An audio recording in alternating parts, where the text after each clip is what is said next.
এক হাদিসে বিশ্বনবী 8 জন সাহাবীর 8টা গুণের কথা বললেন। জোরে বলেন কয়টা? 8 জন সাহাবীর 8টা গুণের কথা বললেন। তিরমিজির বর্ণনা, হাদিসটা সহিহ, সিলসিলাতুল হাদিসেস সাহিহার ভিতরেও এসেছে। বিশ্বনবী বললেন, খেয়াল করে বুঝবেন, আরহামু উম্মতি বি উম্মতি আবু বকর, এই উম্মতের মধ্যে সবচেয়ে নরম হৃদয়ের সাহাবী হলো আবু বকর। 2 নম্বরে বললেন, ওয়া আশাদ্দুহুম ফি আমরিল্লাহি উমর, কিন্তু আল্লাহর দ্বীনের ব্যাপারে সবচেয়ে কঠোর হলো, জোরে বলেন কঠোর হলো।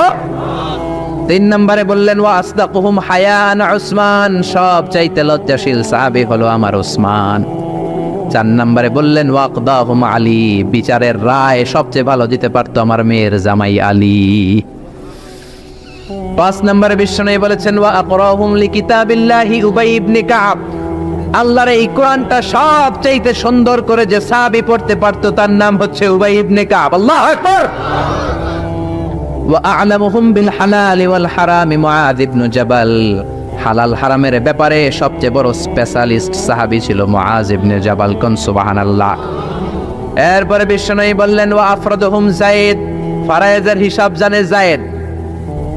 আলা ইন্না লিকুল্লি উম্মাতিন আমিনুন ওয়া আমিনু হাযিহিল উম্মতি আবু উবাইদা ইবনুল জাররাহ, সব জাতির মধ্যে বিশ্বস্ত একজন লোক থাকে, আমার সাহাবীদের মধ্যে সবচেয়ে বিশ্বস্ত সাহাবী আবু উবাইদা ইবনুল জাররাহ। সুবহানাল্লাহ, জোরে কোন সুবহানাল্লাহ। কয় সাহাবীর কথা বললেন? আরো জোরে বলেন, মনে থাকবে। প্রথমে বললেন, আরহামু উম্মতি বি উম্মতি আবু বকর, আমার উম্মতের মধ্যে সবচেয়ে দিল দরিয়া রহম দিল আবু বকর। এত নরম হৃদয়ের সাহাবা পুরো সাহাবী গোষ্ঠীর মধ্যে কেউ ছিল? বিশ্বনবীর হিজরতের সাথী, বিশ্বনবীকে সঙ্গ দিয়েছেন, ভালোবেসেছেন। বিশ্বনবী একদিন আবু বকরকে বললেন, আবু বকর, হয়তো মক্কায় টিকা যাবে না, আমাদেরকে মদিনায় হিজরত করতে হবে। যেই দিন এই ইঙ্গিতটা বিশ্বনবী আবু বকরকে দিয়েছেন, ওই দিন থেকেই সাইয়েদনা আবু বকর হিজরতের জন্য রেডি। সুবহানাল্লাহ। যেদিন হিজরত করবেন, সাহাবীদের চোখ ফাঁকি দিয়ে বিশ্বনবী আবু বকরের ঘরে গেলেন, ডাক দিলেন, আসসালামু আলাইকা ইয়া আবু বকর। আবু বকর ঘরে আছো কিনা? ডাক দিতে দেরি, ব্যাগ নিয়ে আবু বকরের বের হতে দেরি হয় না। আল্লাহু আকবার। বিশ্বনবী বললেন, আবু বকর, ডাক দিলাম, ব্যাগ নিয়ে রেডি হইলা, কখন ঘুমিয়েছো, কখন ঘুম থেকে উঠেছো, কখন হাত মুখ ধইলা, কখন ফ্রেশ হইলা, কখন কাপড় গুছাইলা? আবু বকর বলল, নবী যখন বলেছেন হিজরতে আপনার সাথে আমার যাওয়া লাগবে, ওই দিন থেকে আজ পর্যন্ত আমি আবু বকর আমার পিঠটার বিছনাতে লাগাই নাই। ওই রাতে সাইয়েদনা আবু বকর যেই সওয়াব কামিয়েছেন, ওই সওয়াবটাকে যদি একটা পাল্লায় রাখা হয়, পৃথিবীর আমাদের সব সওয়াবগুলো যদি আরেক পাল্লায় রাখা হয়, ওই হিজরতের রাতের সওয়াবটা আবু বকরের যে সওয়াবটা, ওই আবু বকরের সওয়াবের পাল্লাটা মুহূর্তের মধ্যে ভারী হয়ে যাবে। সুবহানাল্লাহ, আসতে বলেন।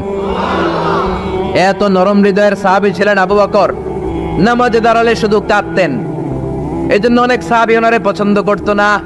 বিশ্বনবীর ইন্তেকালের পরে বছর খানিক মসজিদে নববীতে যতদিন বেঁচে ছিলেন ইমামতি করেছেন। আল্লাহু আকবার বলে যখন আলহামদুলিল্লাহি রাব্বিল আলামিন, তখনই কান্নায় ভেঙে পড়তেন। তেলাওয়াত শুরু করলেই কাঁদতেন। এরম শরীফে যারা নামাজ পড়েছেন, শেখ আব্দুর রহমান আস-সুদাইস, আযাবের আয়াতগুলো পড়ে যখন টান দেয়, মুসল্লিগুলো সহ্য করতে পারে না। উনি নিজেও তেলাওয়াত থামিয়ে কাঁদে, মুসল্লিরাও কাঁদে। এরেমের চারদিকে কান্নার রোল পড়ে যায়, চিৎকারের রোল পড়ে যায়, শুধু কান্নার কান্না, শুধু কান্না। সাইয়েদনা আবু বকর যখন নামাজে দাঁড়াতেন শুধু কাঁদতেন। বুখারীর বর্ণনা, রজুলুন আসিফ, নরম হৃদয়ের লোক ছিলেন, আই রাকিকুল কলবি ওয়া সারিউল বুকা, এত অন্তর নরম, নামাজে দাঁড়ালেই কাঁদতেন, দিন দুনিয়ার কোনো হুঁশ তার থাকতো না। কিন্তু আমরা নামাজে দাঁড়ালে দিন দুনিয়ার খেলার হিসাব আছে না নাই, বাজারের খবর আছে না নাই, জি বাংলা আছে না নাই, সারাদিনে যেটা মনে পড়ে না নামাজে দাঁড়ালেই ওটা মনে পড়ে, ঠিক কি না? আমরা নামাজে দাঁড়িয়ে এইভাবে শেয়ার বাজার বাড়লো না কমলো, সাকিব আল হাসান আউট হয়েছে না ছক্কা মারছে, কে জিতলো, কুমিল্লা জিতলো নাকি কি ভিক্টোরিয়ান্স, রয়টার্স মার্টার্স কি যেন আছে, আমি তো বুঝিও না অনেকগুলা, কে জিতলো কে হারলো, হিন্দি সিরিয়াল শুরু হলো নাকি আমার দল জিতলো না হারলো, এরকম টেনশন আছে না নাই? আর সাইয়েদনা আবু বকর যখন নামাজে দাঁড়াতেন, দাঁড় দাঁড় করে চোখের পানি দিয়ে দাড়ি ভিজে যেত, চোখের পানিতে দাড়ি ভিজে যেত। সাহাবারা বললেন, ও নবী, আমাদের নামাজে মন থাকে না। বিশ্বনবী বললেন, সল্লু সলাতা মুআদ্দিআ, বিদায়ী নামাজ পড়ো। মনে করবা আজকের নামাজটাই আমার জীবনের শেষ নামাজ, তাইলে তোমার মন আর কোনো দিকে ছুটবে। আজকে এখন বাজে 11টা, যদি বলা হয় রাত 2টার দিকে আপনার মরণ, খুশ থাকবে? সবাই মাহফিল থেকে দিবেন দৌড়, আমার মরণ 2টার দিকে। আহা, 2টার দিকে মরণ। জীবনের কোনো গ্যারান্টি নাই। যদি আপনার বলেই দেওয়া হয় 2টার দিকে আপনার মরণ, এখন তুমি 2 রাকাত নামাজ পড়ো, এটাই শেষ নামাজ, ওই দিনের নামাজটা আপনি কত সুন্দর করে পড়বেন। আহা, ওই দিন আপনি কত সুন্দর করে ওযু বানাবেন, ওই দিন আতর মাইখা একেবারে আতর আলী হয়ে যাবেন, ওই দিন পাঞ্জাবি পড়বেন, ওই দিন যায় নামাজে দাঁড়াবেন, ওই দিন আপনার নামাজে কোনো তাড়াহুড়ো নাই, ঠিক কিনা? ওই দিনের রুকুটা আপনার জীবনের সবচাইতে শ্রেষ্ঠ রুকু হবে। ওই দিনের সেজদাটা আপনার জীবনের শ্রেষ্ঠতম সেজদা হবে। ওই দিনে সেজদায় যে চোখের পানি দিয়ে আপনি যায় নামাজ ভিজায় দিবেন, এর কারণ আপনি নিশ্চিত, you are certain that you are going to die. আপনি রাত 3টার দিকে মারা যাচ্ছেন, জানার কারণে আপনার নামাজে এত ভক্তি। আমরা যে মাহফিল শেষে বাড়িতে যেতে পারবো কোনো গ্যারান্টি আছে নাকি? আরো আধা ঘন্টা বাঁচবো, গ্যারান্টি আছে? শ্বাস যেটা ভেতরে নিলাম বের করতে পারবো, গ্যারান্টি আছে? তো তাইলে নামাজে যখন দাঁড়াই, এটা ভাবতে সমস্যা কি যে এটাই আমার শেষ নামাজ? কারণ আমার তো কোনো গ্যারান্টি লেটার নাই। চিল্লায় বলেন ঠিক কিনা? Perform the salah as if it's your last and final prayer. এমন ভাবে নামাজে দাঁড়াবেন যেন এটাই আপনার লাস্ট এন্ড ফাইনাল প্রেয়ার, এটাই আপনার শেষ নামাজ। এরপরে আর নামাজের সুযোগ হয়তো আমি নাও পেতে পারি, জোরে কোন ঠিক কিনা? এই কথা যখন সাহাবারা শুনলেন, আর নামাজে নড়েও না, চড়েও না। মরুভূমির মাঝখানে যখন সাহাবারা দাঁড়াতেন, আকাশের পাখিগুলো খেজুর গাছ মনে করে সাহাবাদের মাথায় এসে বসে যেত। সুবহানাল্লাহ, বাড়িতে যে পাখিগুলো মনে করতো এগুলো মরুভূমির মাঝখানের খেজুর গাছ, মাথায় এসে বসে যেত।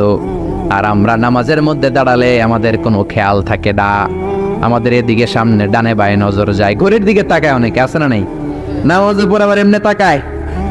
হাদিসে এসেছে, আপনার নজর যখন একবার নামাজ ছাড়া অন্যদিকে দেন, আল্লাহ বলে আকবিল, বান্দা ফিরে আয়। আবার যখন ডানে নজর দেন, আল্লাহ বলে ফিরে আয়। আবার যখন ইমাম সাহেবের দিকে এমনি তাকান, আল্লাহ কয় ফিরে আয়।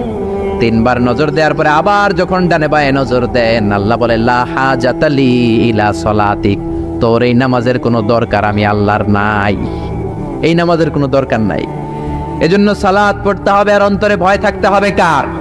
قد أفلح المؤمنون الذين هم في صلاتهم خاشعون। আবু বকর তাই করতেন, কানা রজুল আসিফ, নামাজে দাঁড়ালে দর করে কেঁদে কেঁদে দাড়িগুলো ভিজায় দিতেন। আল্লাহু আকবার। এজন্য বিশ্বনবী বলতেন, আরহামু উম্মতি বি উম্মতি আবু বকর, আমার উম্মতের মধ্যে সবচেয়ে নরম হৃদয়ের হলো আবু বকর। 2 নম্বরে বিশ্বনবী বললেন, ওয়াশাদ্দুহুম ফি আমরিল্লাহি উমর, আর আল্লাহর দ্বীনের ব্যাপারে সবচেয়ে কঠোর সাহাবী হলো ওমর। সবচেয়ে কঠোর কে? এজন্য বিশ্বনবী বলতেন, আমার পরে নবী নাই, আমার পরে কোনো রাসূল নাই, তবে কেউ যদি নবী হতো আমার ওমর নবী হতো। লা নবিয়্যা বা'দি ওয়ালা রাসূলা, আমার পরে কোনো রাসূল নাই, কোনো নবী নাই, তবে লাউ কানা বা'দি নাবিয়্যুন লাকানা ওমর, যদি নবী হওয়ার যোগ্যতা কারো থেকে থাকে আমার ওমরের আছে। প্রভু তুমি বলেছ রাসূল দেবে না, বলনি দেবে না ওমর, বলনি দেবে না হামজা তারিক, খালিদ বিজয়ী সমর। প্রভু তুমি বলেছ রাসূল দেবে না। আল্লাহু আকবার।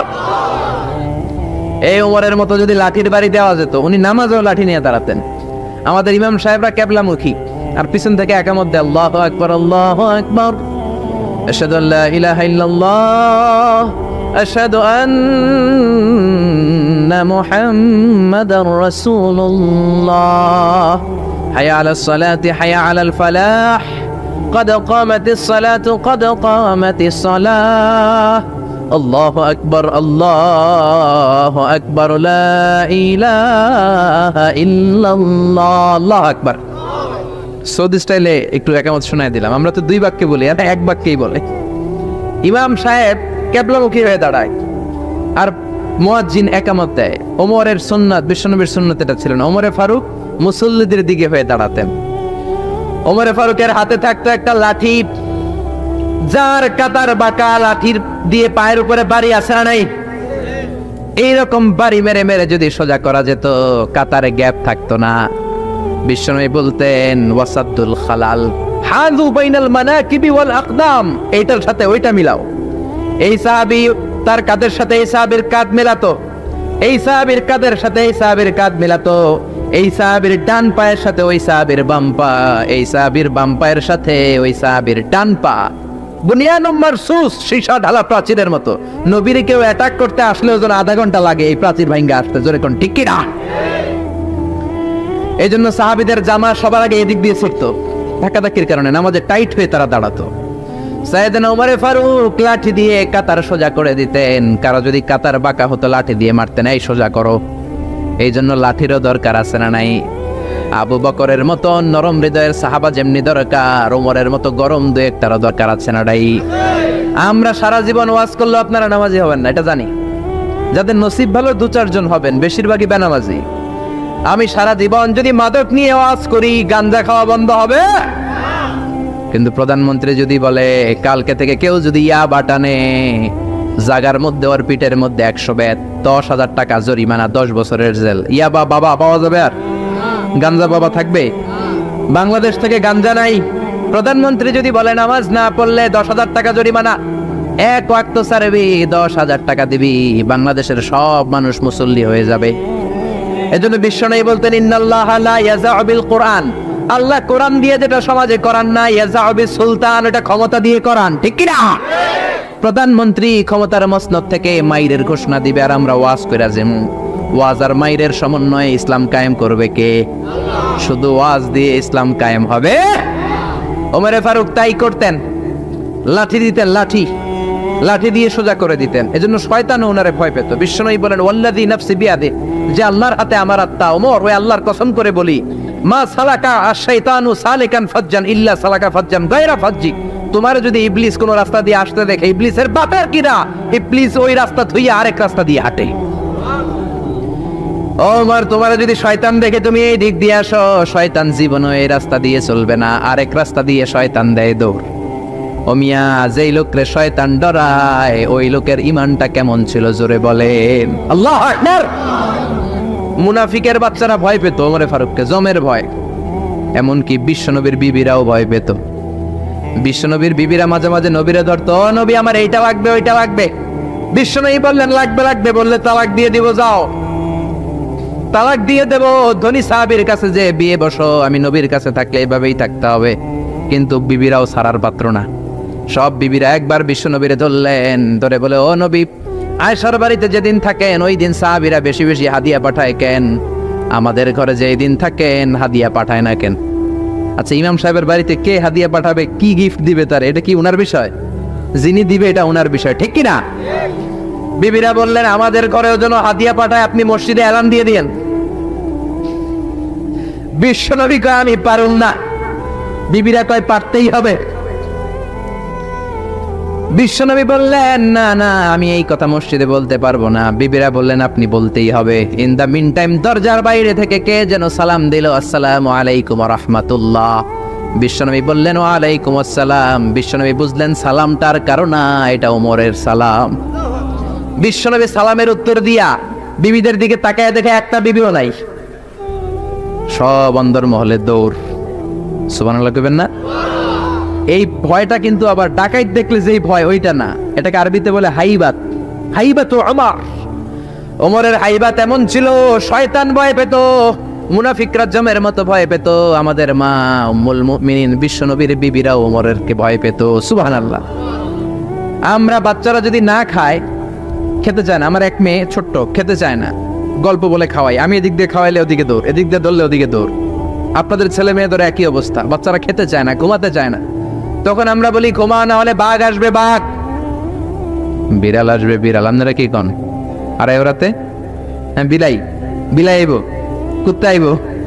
আমরা বলি কুকুর আসবে বিড়াল আসবে, ঘুমাও ঘুমাও। বাচ্চারা তখন ভয়ে ঘুমায়। ওমর ফারুক যখন মদিনার গভর্নর, মদিনার প্রেসিডেন্ট, মদিনার মায়েরা বিড়াল আর বাঘের ভয়ে দেখাতো না। বাচ্চারা যখন মদিনাতে খেতে চাইতো না, ঘুমাতে চাইতো না, মদিনার মায়েরা বলতো তাড়াতাড়ি ঘুমা, ওই যে ওমর আসতেছে ওমর। চিৎকার করে পড়েন আল্লাহু আকবার। সবার জন্য সমান নীতি, 10 বছরে গোটা বিশ্বের অর্ধেক ক্যাপচার, পৃথিবীর অর্ধেকটা ক্যাপচার করলেন সৈয়দনা ওমর। নিজ হাতে পিটিয়ে নিজের ছেলেকে বেহুশ করেছেন, আরেক বর্ণনায় আছে পিটিয়ে ছেলেটাকে নিহত করেছেন। যদি বর্ণনাটা দাইফ, কিন্তু আমাদের জন্য শিক্ষা আছে বর্ণনায়। হঠাৎ একবার ঘরে ঢুকলেন, ওই ছেলের নাম ছিল আবু শাহমা, মূল নাম আব্দুর রহমান। ওনার বিখ্যাত যে ছেলে আব্দুল্লাহ ইবনে ওমর, উনি আরেকজন। আরেক ছেলে ছিল আব্দুর রহমান, মারুফুন বিআবি শাহমা, সবাই তারে ডাকতো আবু শাহমা বলে।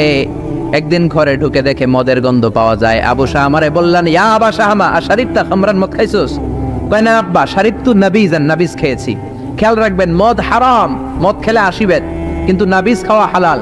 নাবিজ হচ্ছে আরব দেশেরা খায়, সাদা দুধের মধ্যে রাতে শক্ত খুরমা যদি 5টা ফেলে রাখেন, সকালে ওইটা দেখবেন দুধের রং আর সাদা নাই, খুরমার রস টেনে দুধটা লাল হয়ে গেছে।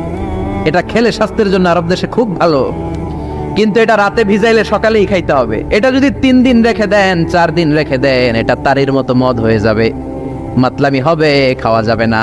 ওমরের ছেলে ওই মজাটা নেয়ার জন্য 4 দিন ভিজায় রাখছে, তারপরে নাবিজ নামক মদ খেয়েছে। ওমর বললেন, মদ খাইছস নাকি? আবু শামা বলে, খাই নাই। ওমর বললেন, তাআলা ইলা এদিকে, ইফতাহ ফামাক, মুখ খোলো। মুখ খোলার পরে গন্ধ নিয়ে দেখে নাবিজ মাখানো মদের গন্ধ পাওয়া যায়। কোনো কথা নাই, কলারটা ধরলেন, টানতে টানতে মসজিদে নববীর বারান্দার পিলারে নিয়ে বাঁধলেন। জোরে আজান হলো, নামাজ পড়লেন। নামাজের পরে সালাম ফিরালেন। সালাম ফেরানোর পরে বললেন, মাকানাকুম ইনদানা হাদ। নামাজের পরে সুন্নত পরে সবাই বসবেন, একটা বিচার আছে। এই গুরুদণ্ড, এটাকে আরবিতে বলে হাদ, প্লুরাল হচ্ছে হুদুদ। সবাই যখন ওযু করে ঢুকতেছিল, বারান্দায় দেখে ওমরের ছেলে বাধা। সবার চিন্তা, হায় হায় কি ঘটনা ঘটলো, প্রেসিডেন্টের ছেলে পিলারের মধ্যে বাধা কেন? নামাজের পরে হাজার হাজার সাহাবী সবাই বলল, খলিফা কি হয়েছে? মাল আমর, হোয়াট হ্যাপেন্ড? ওমরে ফারুক বললেন, এটাই নাবিজ খেয়েছে, তবে এটা মদ হয়ে গেছিল, এখন 80 বেদ দিব। কেন ঘুষা, কেন ঘুষা? হাজার হাজার সাহাবী। কেউ কেউ বলল, খলিফার ছেলে তো মনে হয় মারবে না, ধমক দিয়ে ছেড়ে দিবে। এরকম কিছু বিচার দেশে আছে না নাই? মিলায় দেয়, ঘুষ খেয়ে সাইরা দেয়। এমপির গোলা হইলে 7 খুন মাফ, চিল্লা এখন ঠিক না? কেউ বলে না, ওমর সারার পাত্র না, তবে 80টা মারবে না, 40টা দিবে অ্যাটলিস্ট। কয়টা? ওমর ফারুক চেয়ারে বসলেন, হাজার হাজার মানুষ, পিন পতন, নীরবতা। জল্লাদরে বললেন, হাতি জিলদ মিন বাইতুল মাল, বাইতুল মালের ঘর থেকে খেজুর গাছের চামড়া দিয়ে বানানো বড় সাইজের একটা চাবুক আন, সবচেয়ে বড় টানবি। সবচেয়ে বড় টানা হলো। এবার ওমরে ফারুক বললেন, ইবদা বিসমিল্লাহ, শুরু কর আল্লাহর নামে। সাইয়েদনা ওমর ফারুকের সামনে দাঁড়িয়ে জল্লাদ মারবে 80টা বাড়ি। মারতে শুরু করেছে, ওয়াহিদ, ইসনাই, তালাতা, 3 বাড়ি মারার পরে ওমরে ফারুক জল্লাদকে দিলেন এক থাপ্পড়। 3 হাত দূরে যে পড়লো জল্লাদ। জল্লাদের হাত থেকে চাবুক তুলে ধমক দিলেন, তুই কি চাবুক মারোস নাকি চাকরি বাঁচাস? আস্তে মারলি কেন? আসলে আস্তে মারে নাই, যত জোর ছিল। ওমরের হুকুম তামিল করবে না এরকম জল্লাদ মদিনায় ছিল না, জোরে কোন ঠিক কিনা? যত জোর ছিল তত জোরে মেরেছে, কিন্তু ওমরের পছন্দ হয় নাই। ওমর বললেন, ইনদাকা তালাতা ইনদি ওয়াহিদ, তোর হিসাবে 3টা, আমার হিসাবে মায়ের হইছে 1টা। আমি 2 নাম্বার থেকে শুরু করব। 2, 3। মারতেছে কে? মদিনাতে ওনারসে পালোয়ান আর কেউ নাই। এক একটা বাড়ির আঘাতে ওমরের ছেলে আবু শামা চিৎকার করে কাঁদে। এক একটা বাড়িতে চামড়া ছিঁড়ে যায়, রক্তগুলো ছোপ ছোপ করে নববীর দেয়ালের মধ্যে লাগে। ছোট্ট ছেলেটা ডেকে বলে, আব্বা আমারে মাফ করে দাও, আর জীবনে মদ খাবো না। সাইয়েদনা ওমরের পাষাণ হৃদয় নরম হয় না, কারণ আসাদ্দুহুম ফি আমরিল্লাহি ওমর, আল্লাহর দিনের ব্যাপারে সবচেয়ে কড়া, কোনো ছাড় নাই। এক একটা চাবুক মারে, লোকজন কেঁপে কেঁপে ওঠে। 10টা 15টা মারার পরে ছেলে বেহুশ, পানি দেওয়ার পরে আবার হুশ, আবার মারা শুরু করা হলো। 30টা মারার পরে আবার বেহুশ।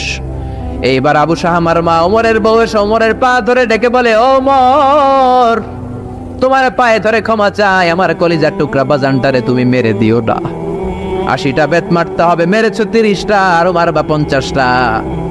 যা ওমর, প্রতিটা বাকি, প্রতিটা বেতের বাড়ির বিনিময়ে আমি আবু শাহামার মা একটা করে ওট আল্লাহর রাস্তায় সদকা করে দেব। ওমর বলে না আবু শাহামার মা, এটা আল্লাহর আইন, গোটা দুনিয়াটা দিলেও একটা চাবুকের বাড়ি থেকে ওরা কেউ বাঁচাতে পারবে না। মারতে লাগলেন, আবার পানি দিয়ে আবার হুশ।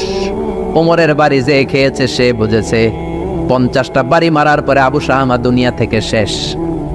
রাগে ওমর গড়গড় করছেন, বললেন এই বেয়াদবটারে গোসল করা, জানাজা দে, কবর দে। কবর দেওয়ার পরে কবরের উপরে মারা শুরু করছে 51, 52, 53, 80টা চাবুক মারার পরে আল্লাহরে ডেকে বলে, আল্লাহ আমার ছেলে হওয়ার কারণে কোনো পার্সিয়ালিটি করি নাই, বিচারে 2 নাম্বারই করি নাই, 80টা গুনে গুনে ব্যাত মেরেছি, দেহে যত শক্তি ছিল ততগুলো মেরেছি।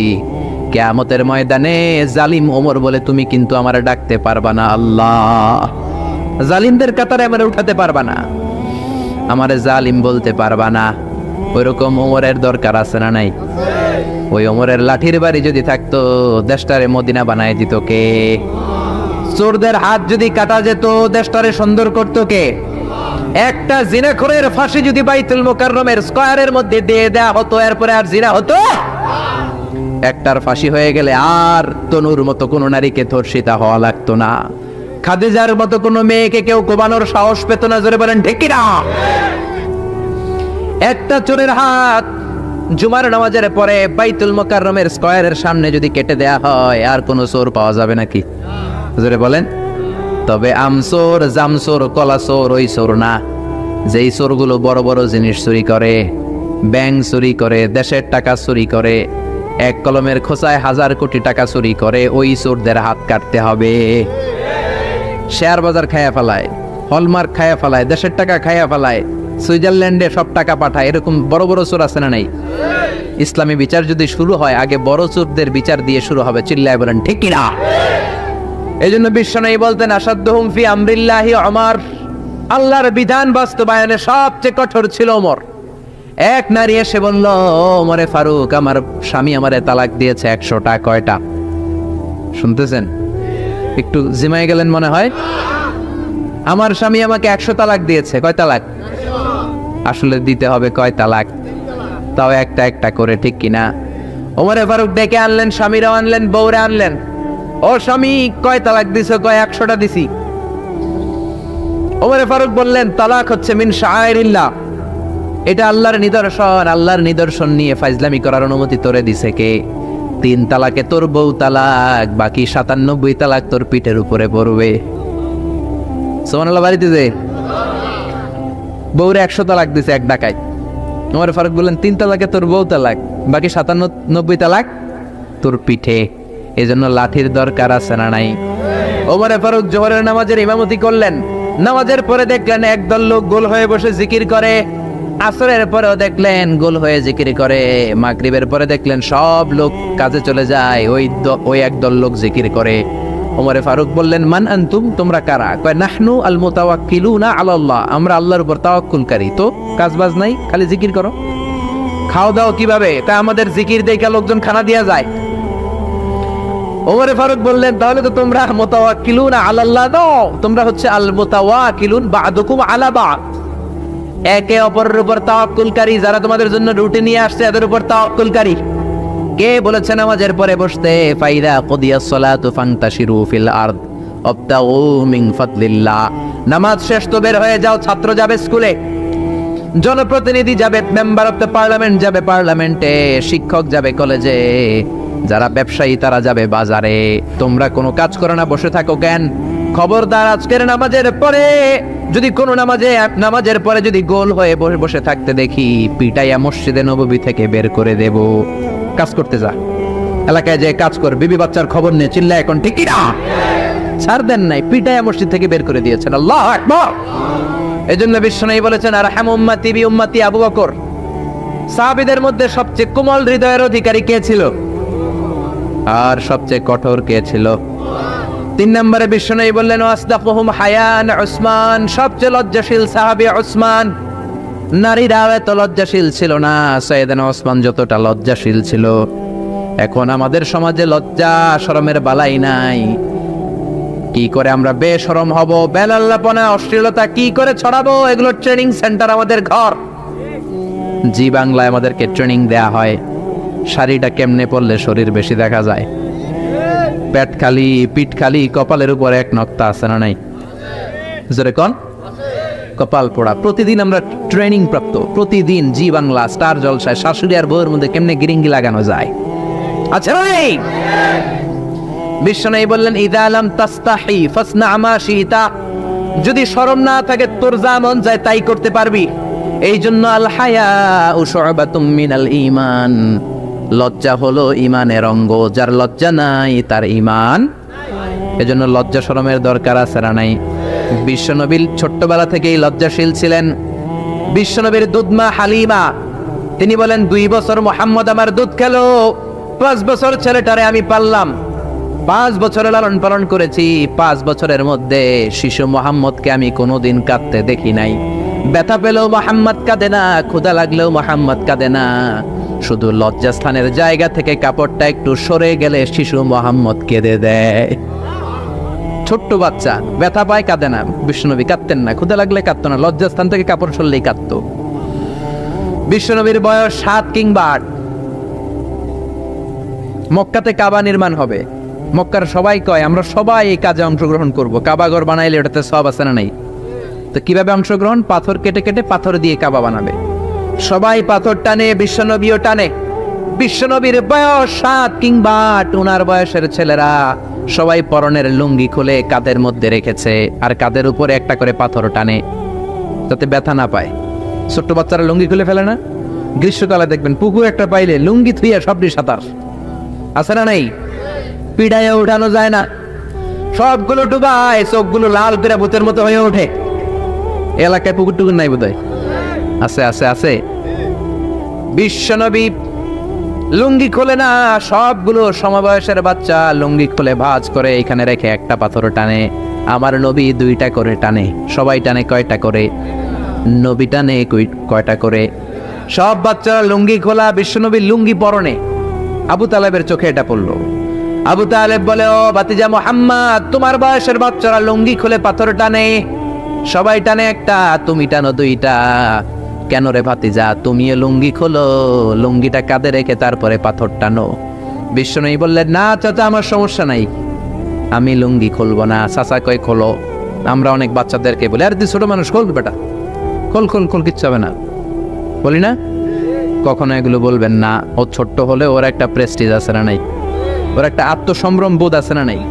এখনো যদি লুঙ্গি খোলা শিখান, অশ্লীলতা শিখান, তাহলে এই ছেলেগুলো হবে ডাকাত, এগুলোই হবে বাংলা ভাই, ইংরেজি ভাই, অঙ্ক ভাই, এগুলো হবে পিচ্চি হান্নান, এরশাদ শিকদার, কালা জাহাঙ্গীর, লতিফ সিদ্দিকীর মতো মন্ত্রী।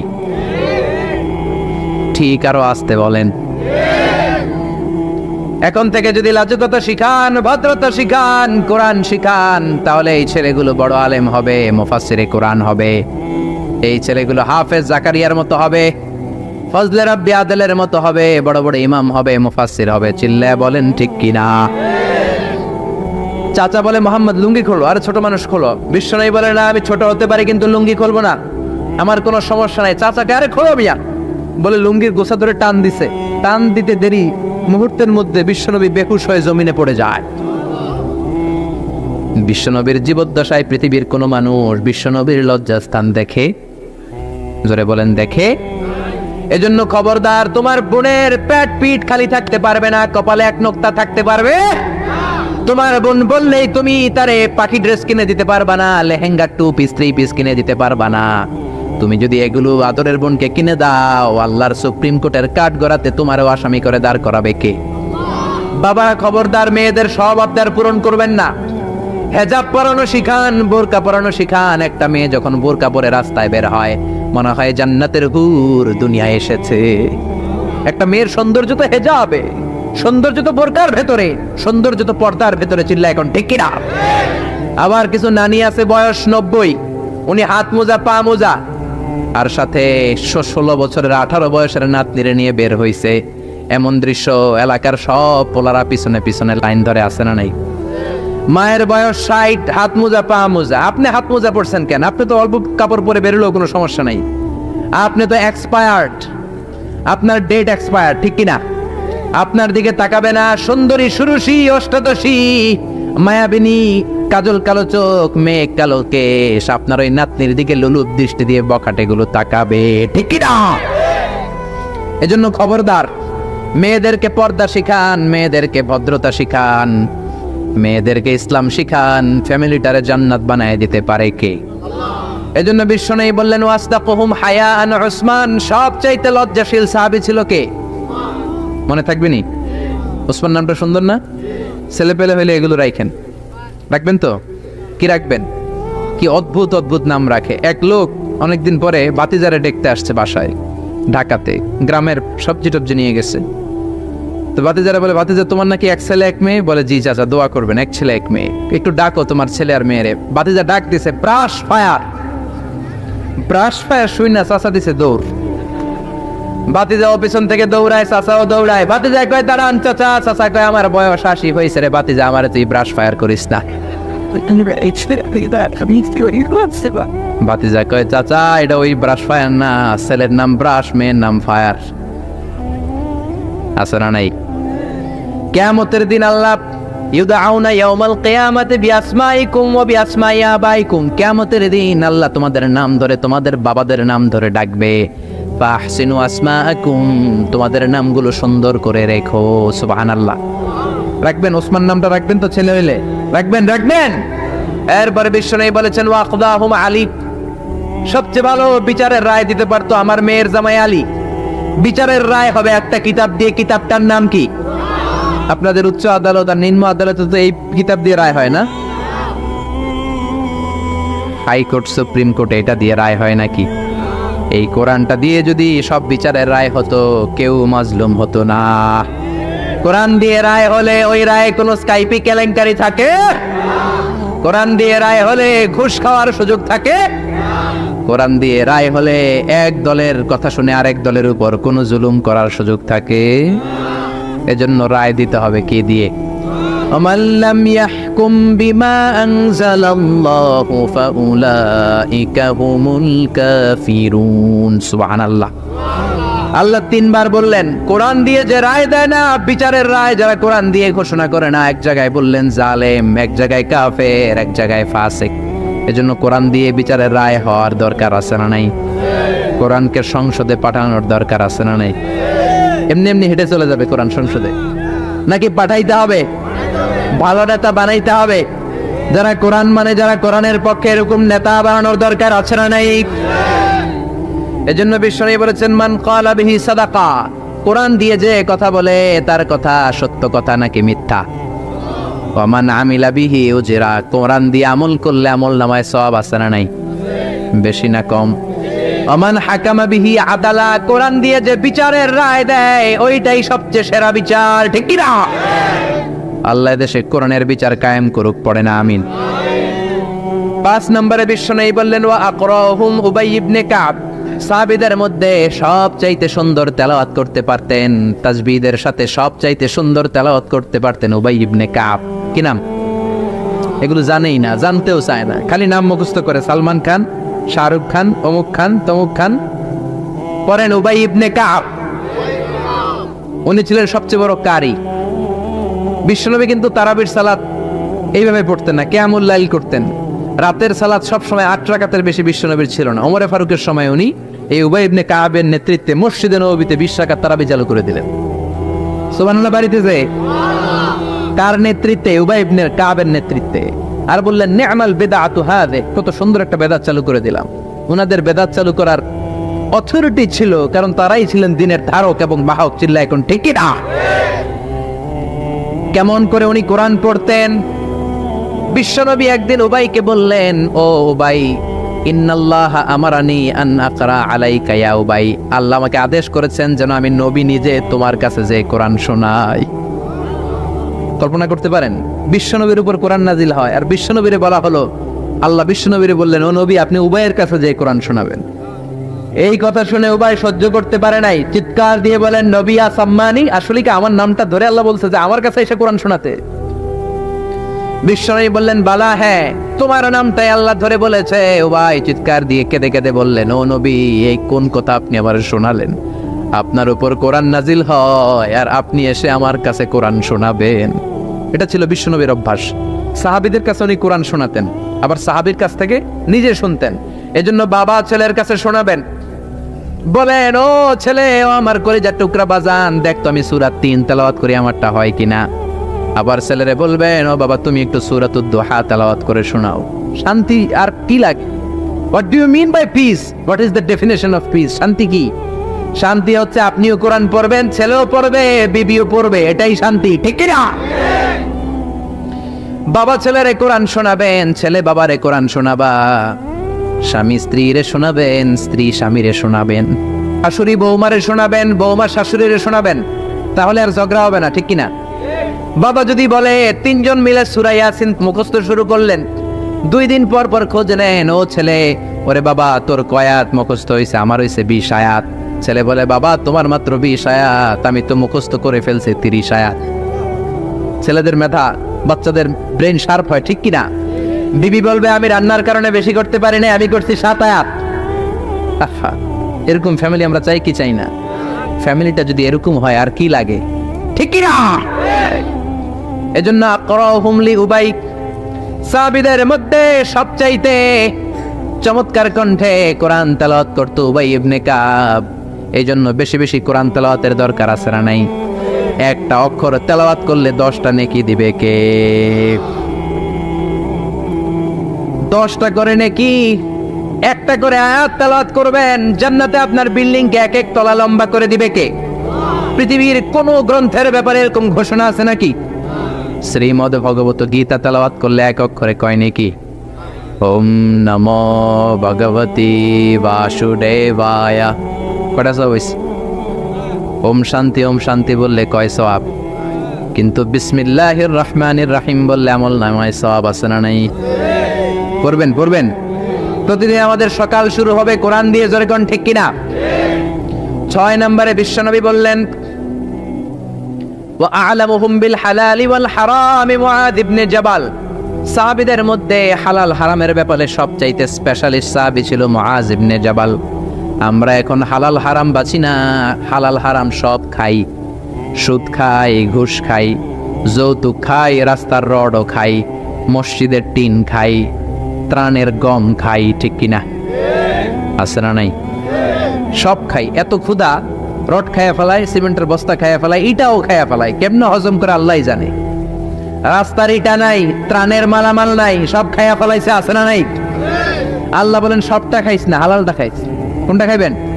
ইয়া আইয়ুহান নাসু কুলু মিম্মা ফিল আরদি হালালান তাইয়্যিবা। হারামটা খাওয়া যাবে না, হালালটা খাও। হালালে বরকত দিয়েছে কে? হালালে বরকত, হারামে বরকত নাই। আওয়াজ করে উত্তর দেন, গরু খাওয়া হালাল না হারাম? কুকুর খাওয়া হালাল না হারাম? আমরা সবাই বেশি বেশি গরু খাই নাকি কুকুর খাই? কি পরিমাণে যে কসাইয়ের দোকানে জবাই হয়, আর কোরবানির ঈদের সময় জবাই আছে না নাই? বিয়ের অনুষ্ঠানে আছে না নাই? হাজার হাজার গরু জবাই করি, কোরবানির সময় জবাই করি। বাংলাদেশের গরু দিয়ে হয় না, ইন্ডিয়া থেকে আনি। এত গরু খাই, কিন্তু কুকুর একটাও খাই না। আর গাভী বছরে বাচ্চা দেয় কয়টা? কুত্তা দেয় কয়টা? 7টা, 8টা, 10টা, কোনো জন্ম নিয়ন্ত্রণ তো নাই, দেদারসে দিতেছে। তো গরু আমরা খাই, কুকুর খাই না। গরু বাচ্চা দেয় কম, কুকুর বাচ্চা দেয় বেশি। তারপরেও বাংলাদেশের 56,000 বর্গ মাইলের ভিতরে গরু বেশি না কুকুর বেশি? এত গরু খাইলেন, তারপরেও গরু বেশি। কারণ গরু হালাল, হালালে বরকত দিয়েছে কে? কুকুর হারাম, কোনো বরকত নাই। রাস্তাঘাটে হাইওয়েতে কুত্তা পরে মরে থাকে, হাইওয়েতে কোনোদিন গরু ময়রা ভেটকে রয়েছে দেখছেন? হালাল, খালি বরকত। আল্লাহু আকবার। এজন্য হালাল খাবেন, হালাল পড়বেন। ইউর ফুড শুড বি হালাল, ইউর ড্রিঙ্ক শুড বি হালাল, your dress up should be হালাল, ইউর এন্টারটেইনমেন্ট শুড বি হালাল। চিল্লা এখন ঠিক কিনা? সব আপনার হালাল হতে হবে, কারণ ইন্নাল্লাহা তাইয়্যিব লা ইয়াকবালু ইল্লা তাইয়্যিবা। আল্লাহ নিজে পবিত্র, পবিত্র ছাড়া কিছু আল্লাহ কবুল করে। হালাল খাওয়ার পরে যে দেহটা আপনি বানালেন, ওই দেহটারে জাহান্নামে ঢুকাবে কে? হারাম দিয়ে আপনি যত দান খয়রাত করেন কবুল হবে, হারাম টাকা দিয়ে যাকাত দিলে কবুল হবে না, মাদ্রাসা বানালে কবুল হবে না। হারাম টাকা দিয়ে, ঘুষের টাকা দিয়ে অনেকে প্রতি বছর হজ করে হাজি টাইটেল লাগায়। আপনি হাজি লাগাতে পারেন, মাগার কবুল হবে, কারণ আল্লাহর নীতি তো একটা, ইন্নাল্লাহা তাইয়্যিব লা ইয়াকবালু ইল্লা তাইয়্যিবা। এক লোক কাবার চারপাশে ইয়া রব, বুখারীর বর্ণনা, অনেক লম্বা, আমি শর্ট করে বলছি। ইয়া রব বলে কাঁদে। সাহাবারা বলল, কত বড় আল্লাহর ওলি। বিশ্বনবী বললেন, ওরে ওলি বলো না, মাতআমুহু হারাম, ও যেটা খায় হারাম খায়, ওয়া মাশরাবুহু হারাম, যেটা পান করে হারাম করে, মালবাসুহু হারাম, ড্রেস আপ হারাম, গযিয়া বিল হারাম, সব হারাম। ফাআন্না ইস্তাজাবু লা, কেমন করে ওর দোয়া কবুল হবে? হারাম দিয়ে যদি আপনি দান করেন, মসজিদ মাদ্রাসা লঙ্গরখানা করেন, কবুল হবে না। আর হালাল থেকে প্রতিদিন যদি 1 পয়সাও দান করেন, এটাকে উহুদ পাহাড়ের সমান সওয়াব বানায়া দিবে কে? হালাল হারাম বেঁচে চলবেন তো, নাকি দেদারসে রড, বিল্ডিং, টাকা পয়সা সব খাইবেন? সরকারি চাকরি যারা করেন, বিনয়ের সাথে তাদেরকে বলি, আল্লাহরে ভয় পান। অল্প খাবেন, অল্প পড়বেন, বরকত দিবে কে? রিকশাওয়ালার সারা মাসে টাকা হয় 5,000 7,000, বাচ্চাও অনেক বেশি, ঠিক কিনা? 7টা 5টা বাচ্চা সারা মাস খাওয়ার পরে তারপর ওর 500-600 টাকা থাকে পকেটে। আর আপনি কোটি কোটি টাকা কামান, মাস শেষে আপনার ঋণ আর ঋণ, কারণ হালালে বরকত বেশি, হারামে বরকত নাই। কথা বুঝতে পেরেছেন? কথা বুঝতে পেরেছেন? কিয়ামতের দিন 5টা প্রশ্নের উত্তর না দিয়ে পা নাড়াতে পারবেন না। এর মধ্যে একটা হলো আনমালিহি মিন আইনা ইকতাসাবা, আপনি সম্পদ যে গড়েছেন, সম্পদের পাহাড় কোন রাস্তায় গড়েছেন? হালাল রাস্তায় উপার্জন করেছেন নাকি হারাম? এজন্য আমরা হালালের পক্ষে নাকি হারামের? এই হালাল হারামের মুতাখাসসিসুন ফিল হালালি ওয়াল হারাম ছিল মুআয ইবনে জাবাল। কি নাম মনে থাকবে? আরবি না পড়তে বের হয় না মুখ দিয়া, বলেন মুআয ইবনে জাবাল। 7 নম্বরে বিশ্বনবী বললেন, আফরাদুহুম যায়েদ ইবনে সাবিত, ফারায়েজের নীতিমালা সবচেয়ে ভালো জানে আমার যায়েদ। ফারায়েজ কি বলবানরা এগুলো জানেই না। ফারায়েজ হচ্ছে আল্লাহর দেয়া উত্তরাধিকার বন্টনের নীতিমালা। দুনিয়ার সব বাবাদেরকে আল্লাহ ডেকে বললেন, ইউসিকুমুল্লাহু ফি আওলাদিকুম লিযযাকারি মিসলু হাযযিল উনসায়াইন। আল্লাহর দেয়া নীতিমালা হলো, বাবারা ছেলেরে যদ্দুর দিবা, মেয়েরে অর্ধেক দিবা। কার কথা? নাকি আজারি সাহেবের কথা? কে বলেছেন? কে বলেছেন? আল্লাহর দেয়া বিধান, দুনিয়ার বাবারা ছেলেরে যা দিবেন, মেয়ের অর্ধেক। এদিকে বাবা আছে না নাই? বয়স্ক বাবারা আছে না নাই? খবরদার, কিয়ামতের দিন আপনারও কাঠগড়ায় দাঁড়াতে হবে, ঠিক কিনা? ছেলেরে যদি 2 লাখ দেন, মেয়েরে দিবেন? ছেলেরে 10 কানি দিলে মেয়েরে, ছেলেরে 4টা বাড়ি দিলে মেয়েরে। অনেক মা আছে ছেলের পাতে মুরগির রান দেয়, মাইয়ার পাতে মুরগির ঠ্যাং দেয়, মুরগির গিলা দেয়, মুরগির পুস্তি দেয়। কি কন আপনারা? গিলা পুস্তি কন তো। মেয়েরে যেমনি পুস্তি দিলেন, মাইয়ার কি রান খাইতে মন চায় না? মন চায় না? দেখবেন যে মা বাবা ছেলের পাতে দেয় মুরগির রান, মেয়ের পাতে দেয় মুরগির ঠ্যাং, ওই মা বাবার শেষ জীবনটা ছেলের বাড়িতে কাটে না, মেয়ের বাড়িতেই কাটে, ঠিক কিনা? এই জন্য আফরাদুহুম যায়েদ ইবনে সাবিত, যায়েদ ইবনে সাবিত সবচেয়ে ভালো ফারায়েজের নীতি জানতেন। এই ফারায়েজের নীতি যদি ভঙ্গ করেন, কিয়ামতের ময়দানে জবাব দিতে হবে। অনেক বাবা বলে, মা তোর ভাইয়ের সব দিয়ে দিলাম, তোর লাগে আমি হাত তুলে দোয়া করে দিলাম। তো দোয়া তো আপনি করবেনই, যে যেটা পাওয়ার অধিকারী তারে ওইটা আগে দিবেন, তারপরে দোয়া, ঠিক কিনা? সব শেষে বিশ্বনবী বললেন, ইন্না লিকুল্লি উম্মাতিন আমিন ওয়া আমিনু হাযিহিল উম্মাহ আবু উবাইদা ইবনুল জাররাহ। সব জাতির মধ্যে বিশ্বস্ত একজন থাকে, আমার সাহাবীদের মধ্যে সবচাইতে বিশ্বস্ত সাহাবী আবু উবাইদা ইবনুল জাররাহ। এটার নাম নিতে অনেকের দাঁত ভেঙে যাবে। আবু উবাইদা ইবনুল জাররাহ, আরবি পড়ে না তো, কোরআন পড়ার সময় নাই, খালি দুনিয়া কে মজা লে লো, দুনিয়া তোমারি হ্যাঁ। বিশ্বনবী বললেন, আবু উবাইদা সবচেয়ে আমিন সাহাবী, নিরাপদ সাহাবী, the most trustworthy personality among my companions. আমার সাহাবাদের মধ্য থেকে সবচাইতে বিশ্বস্ত আবু উবাইদা। কিছু লোক আছে, জান যাবে প্রাণ যাবে, কিন্তু আমানতের খেয়ানত করবে না, আছে না নাই? এই জন্য বিশ্বনবী ছিলেন আমানতের জন্য সেরা। সবাই বিশ্বনবীর ডাকতো আমিন। আমিনের সাথে আলিফ লাম লাগান হয়ে যায় কি? আল আমিন, আস-সাদিক আল আমিন। সবাই বিশ্বনবীর কাছে জমা রাখতো টাকা পয়সা। এক লোক তায়েফে যাবে দল করে আবু জাহেলের, যাওয়ার আগে স্বর্ণের বাক্স এনে বলে, আব্দুল্লাহর বেটা মোহাম্মদ, কয়েক সপ্তাহের জন্য তায়েফে যাব, স্বর্ণের বাক্সটা তোমার কাছে রাখি। বিশ্বনবী বললেন, তুমি না আবু জাহেলের পার্টি করো, ওর কাছে রাখো। ও কয় না, আবু জাহেলের পার্টি করি ঠিক, কিন্তু জমা রাখা যাবে না। আবু জাহেলের কাছে যদি স্বর্ণের বাক্স দিয়া যায়, আইসা দেখবো স্বর্ণ নাই, স্বর্ণের বাক্স নাই। গোটা বিশ্বটা মসজিদ, মসজিদ মানে মাকানুস সুজুদ, সেজদার জায়গা, যেখানে এই সেজদা দেন কবুল করবে কে? নূহ আলাইহিস সালামের জামানায় যেই কোনো জায়গায় নামাজ পড়লে কবুল হতো না, মসজিদে যেয়ে পড়া লাগতো। মুসা নবীর উম্মত মসজিদ ছাড়া নামাজ পড়লে কবুল হতো না, সিনাগগে যেয়ে পড়া লাগতো। ঈসা নবীর জামানায় ইবাদতখানায় যেয়ে পড়া লাগতো। কিন্তু আমরা যেইখানেই নামাজ পড়ি কবুল করে কে? আজকের এই প্যান্ডেলে যদি নামাজ পড়ি কবুল হবে কি হবে না? বাইতুল মুকাররমে হবে কি হবে না? শোলাকিয়ার ময়দানে কবুল হবে কি হবে না? বাজারে পড়লে হবে কি হবে না? নদীর উপরে নৌকায় পড়লে, প্লেনের ভেতরে বাতাসে পড়লে, মহাকাশে যে স্যাটেলাইট চ্যানেলের মধ্যেও যদি পড়ি সেখানেও কবুল করে নেবে কে? জমিনের যেই জায়গায় নামাজ পড়ো কবুল করে নেওয়া হবে। আবার বললেন পুরো জমিনটারে আল্লাহ আমার জন্য তহুর বানিয়ে দিলেন। ফাইন লাম তাজিদু মাআন ফাতায়াম্মামু সাঈদান তাইয়্যিবা। নামাজের সময় যদি তোমরা ওজুর জন্য পানি না পাও, তায়াম্মুম করলেও কবুল করবে কে?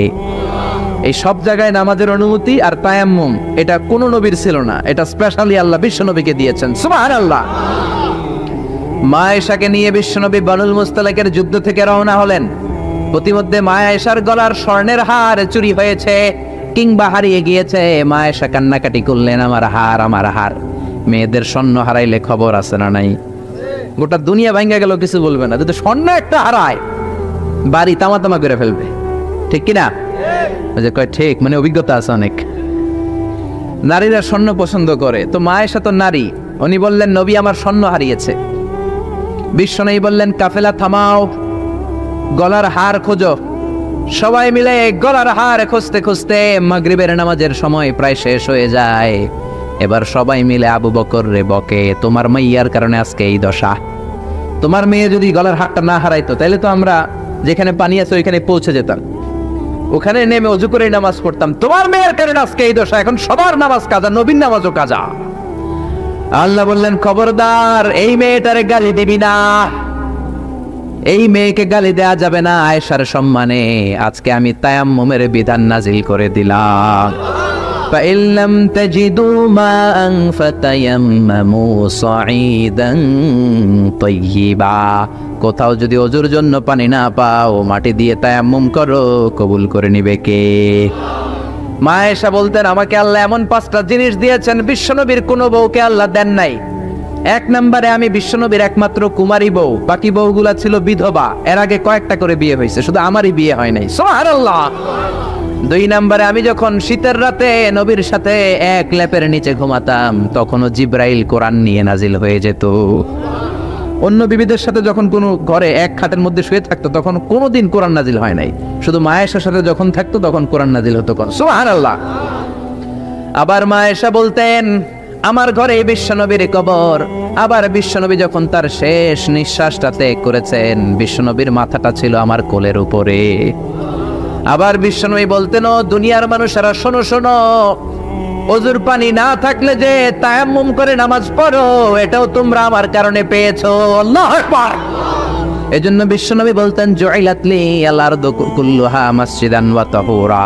আমার জন্য গোটা বিশ্বটাকে নামাজের জায়গা আর ওযুর না থাকলে তায়াম্মুমের জায়গা বানিয়ে দিয়েছে কে? এরপরে বিশ্বনবী বলতেন, উতিতু আশ-শাফাআহ। আমাকে শাফায়াতের মালিক করেছে কে? কিয়ামতের দিন সব নবীরা যখন বলবে ইয়া নাফসি ইয়া নাফসি, বিশ্বনবী বলবেন, রব্বি হাবলি উম্মতি। ও আল্লাহ, তুমি আমার উম্মতকে বাঁচাও, আমার উম্মতকে বাঁচাও। সুবহানাল্লাহ। এরপরে বিশ্বনবী বলেছেন, ওয়া কানান নাবিয়্যু ইউবআসু ইলা কওমিহি খাসসাহ। দুনিয়ার সব নবীকে একটা নির্দিষ্ট বর্ডারে পাঠানো হয়েছে, নির্দিষ্ট এলাকার লোকের জন্য পাঠানো হয়েছে। আমি বিশ্বনবীর নবুয়তির কোনো বর্ডার নাই, গোটা বিশ্বের জন্য আমার নবী বানিয়ে পাঠানো হয়েছে। এই জন্য আমি বিশ্বনবী। চিল্লায় কর আল্লাহু আকবার। বিশ্বনবী শুধু পুরুষদের নবী নয়, শুধু নারীদের নবী নয়, শুধু সাদা লোকদের নবী নয়, শুধু নিগ্রো আর কালো লোকদের নবী নয়, শুধু আরবদের নবী নয়, বিশ্ব নবী আদম নবী থেকে শুরু করে কিয়ামত পর্যন্ত যত মানুষ, যত জিন পৃথিবীতে আসবে, সবার জন্য বিশ্ব নবীকে নবী বানিয়েছে কে? বিশ্ব নবীর যদি কোনো নবীরাও না মানে, ওই নবীর নবুয়তিও ক্যান্সেল করে দিবে কে?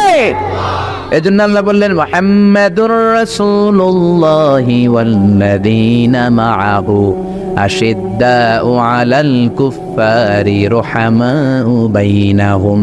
মুহাম্মদ হলেন আল্লাহর রাসূল। কার কথা? ঘুম আসতেছে? জিমায় পড়ছেন? তাকবীর দেন, লিল্লাহি তাকবীর। নবীর কথা বলে আল্লাহ বললেন ওয়াল্লাযীনা মাআহু, নবীর সাথে যারা চলে। নবীর সাথে কারা চলতো? সাহাবারা। জোরে বলেন কারা? এবার আল্লাহ সাহাবাদের কথা বলছেন ওয়াল্লাযীনা মাআহু, নবীর সাথে যারা চলতো। আশিদ্দাউ আলাল কুফফার, কাফেরদের ব্যাপারে তারা বজ্র কঠোর। রহমাউ বাইনাহুম, নিজেদের ব্যাপারে তারা পুষ্পকোমল। কাফিরদের ব্যাপারে সাহাবারা বজ্র কঠোর, নিজেদের ব্যাপারে তারা পুষ্পকোমল। কাফিরদের ব্যাপারে কোনো ছাড় নাই, মুশরিকদের সাথে জিহাদের ময়দানে কোনো ছাড় নাই। চিল্লায় এখন ঠিক কি না? কিন্তু নিজেরা ভাই ভাই, নিজেদের মধ্যে মহাব্বত আছে না নেই? এজন্য বিশ্বনবী বলতেন আমার সাহাবাদের মধ্যে দুই কিসিম আছে। কয় কিসিম? এক কিসিম নরম কিসিম, আরেক কিসিম গরম কিসিম। সুবহানাল্লাহ। আবু বকর নরম, কিন্তু ওমরে ফারুক গরম। জোরে কোন ঠিক কি না? এজন্য বিশ্বনবী বলতেন খায়রুল কুরুনি কারনি, সবচেয়ে সেরা যুগ আমি নবীর যুগ। সুম্মাল্লাযীনা ইয়ালুনাহুম, তারপরে সাহাবাদের যুগ। সুম্মাল্লাযীনা ইয়ালুনাহুম, তারপরে তাবেঈদের যুগ। ঠিক কি না?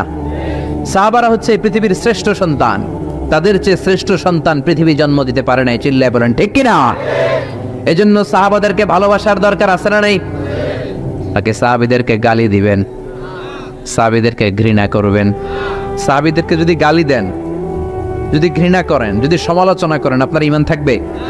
কথা বলেন, ঈমান থাকবে? এজন্য নবী বললেন খবরদার, লা তাসুব্বু আহাদাম মিন আসহাবি, আমার সাহাবীদেরকে গালি দিও না। সাহাবাদেরকে ভালোবাসা হলো ঈমান, সাহাবীদেরকে ঘৃণা করা হলো কুফরি। ঠিক কি না?